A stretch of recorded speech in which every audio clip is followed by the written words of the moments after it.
যেমন এখন স্বাস্থ্য খাতের সবথেকে বড় ধরনের গঠনই হচ্ছে হাম। প্রতিটি মানুষের জন্য, প্রতিটি দেশের জন্য স্বাস্থ্য খাত অত্যন্ত গুরুত্বপূর্ণ।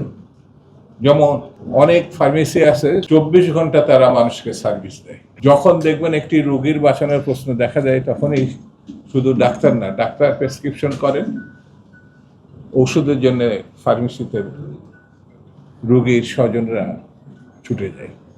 সেই জন্যে স্বাস্থ্য খাতে যারা কাজ করেন, ডাক্তার, হাসপাতাল, নার্স, ফার্মেসি তার ভিতরে অন্যতম। এই কাজকে যারা জীবনের ব্রতী হিসাবে নিয়েছেন, জীবনযাপনের বেঁচে থাকার প্রতি যেমন সমাজের একটি অত্যন্ত গুরুত্বপূর্ণ দায়িত্ব পালন করে। যেমন এখন স্বাস্থ্য খাতের সবথেকে বড় ধরনের গঠনই হচ্ছে হাম। যে হাম আমাদের কোমলমতি শিশুরা ইতিমধ্যে অনেক মৃত্যুবরণ করেছে। এই প্রসঙ্গটি আমরা উত্তরাধিকার সূত্রে পেয়েছি।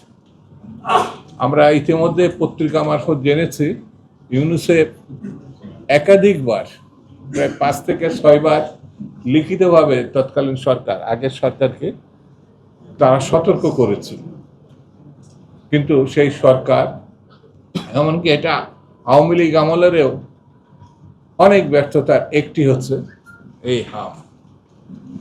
আওয়ামী লীগ, অন্তর্বর্তীকালীন সরকার ব্যর্থতাটা এখন বিএনপির ঘাড়ে এসে পড়েছে।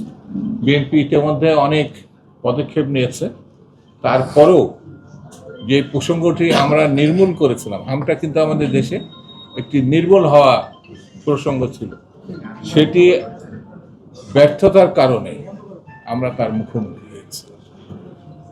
সরকার অত্যন্ত জরুরি ভিত্তিতে সিরিয়াসলি এই প্রসঙ্গটি গ্রহণ করেছে। আমার মনে হয় এই ক্ষেত্রেও ফার্মাসিস্টদের অত্যন্ত দক্ষ ভূমিকা এবং সেবামূলক ভূমিকার একটি অংশ হিসাবে তারাও, আমার মনে হয় অনেক ফার্মেসি হয়তো দেখা গেল 7টা, 8টা, 10টার মধ্যে বন্ধ করতো। এই হাম জনিত কারণেও অনেকে সারা রাত হয়তো তারা সার্ভিস দিচ্ছে। আমাদের জাতীয় দায়িত্ব হিসাবে এই ভূমিকাটা সবাইকে নিতে হবে।